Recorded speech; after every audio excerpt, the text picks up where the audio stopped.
যখন ৭৫ সালে আওয়ামী লীগ বাকশাল প্রতিষ্ঠা করেছিল, পরবর্তীতে তারা পুনর্বাসিত হয়ে আবার দেখা গেছে তারা ফ্যাসিবাদ কায়েম করেছে।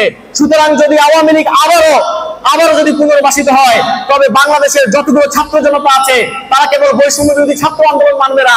জাতীয়তাবাদী ছাত্র দল বলেন, ইসলামী ছাত্র শিবির বলেন, ইসলামী শাসনতন্ত্র ছাত্র আন্দোলন বলেন, বাংলাদেশের কোন রাজনৈতিক দল ফ্যাসিবাদ বিরোধী কোন রাজনৈতিক মত এবং পক্ষ শান্তিতে ঘুমাতে পারবে না।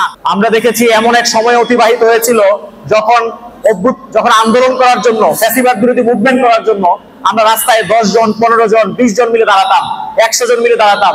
পুলিশ গুলি করতো, তারপর সবাই দিক বিদিক ছিটকে পড়তো, আবার আন্দোলন হতো, আবার মুভমেন্ট হতো।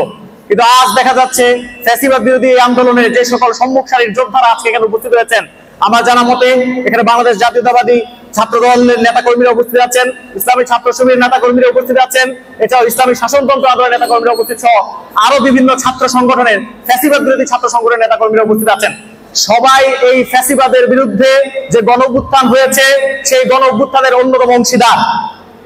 একটা কথা মাথায় রাখতে হবে, এখন নানাভাবে ফ্যাসিবাদী পতিত আওয়ামী লীগকে পুনর্বাসনের চেষ্টা করা হচ্ছে। আমরা যারা অভ্যুত্থানের শক্তি আছি, যতগুলো রাজনৈতিক দল আছে, যতগুলো রাজনৈতিক মত এবং পক্ষ আছে, সবাইকে এই বিষয়ে ঐক্যমত্য পোষণ করতে হবে যে আমরা ফ্যাসিবাদী পতিত স্বৈরাচারী আওয়ামী লীগকে আর কখনো বাংলাদেশের রাজনীতিতে প্রাসঙ্গিক হতে দেব না।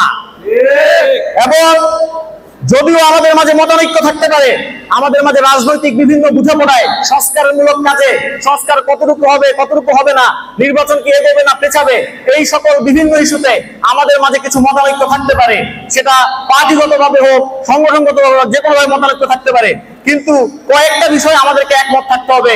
নাম্বার 1, বাংলাদেশের স্বাধীনতা এবং সার্বভৌমত্বের প্রশ্নে, বাংলাদেশের স্বাধীনতা এবং সার্বভৌমত্বের প্রশ্নে কোনো আপোষ করা যাবে না। বাংলাদেশ কোনোভাবে দিল্লির অংশীদারিত্ব মানবে না। দিল্লি না ঢাকা, দিল্লি না ঢাকা। ফলে বাংলাদেশের স্বাধীনতা এবং সার্বভৌমত্বের প্রশ্নে এক থাকতে হবে, বাংলাদেশের মানুষের মানবাধিকারের প্রশ্নে একমত থাকতে হবে। যে যে রাজনৈতিক দলেরই হোক, যে যে রাজনৈতিক মত এবং পক্ষেরই হোক, প্রত্যেক ব্যক্তির মানবাধিকার আছে, প্রত্যেক ব্যক্তির নাগরিক অধিকার আছে, রাজনৈতিক অধিকার আছে। আর থার্ড, সর্বশেষ, ফ্যাসিবাদের বিরুদ্ধে সবাইকে একমত থাকতে হবে।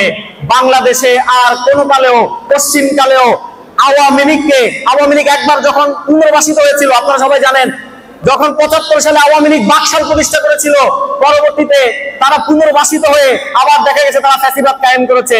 সুতরাং যদি আওয়ামী লীগ আবারও যদি পুনর্বাসিত হয়, তবে বাংলাদেশের যতগুলো ছাত্র জনতা আছে তারা কেবল বৈষম্য বিরোধী ছাত্র আন্দোলন মানবে না।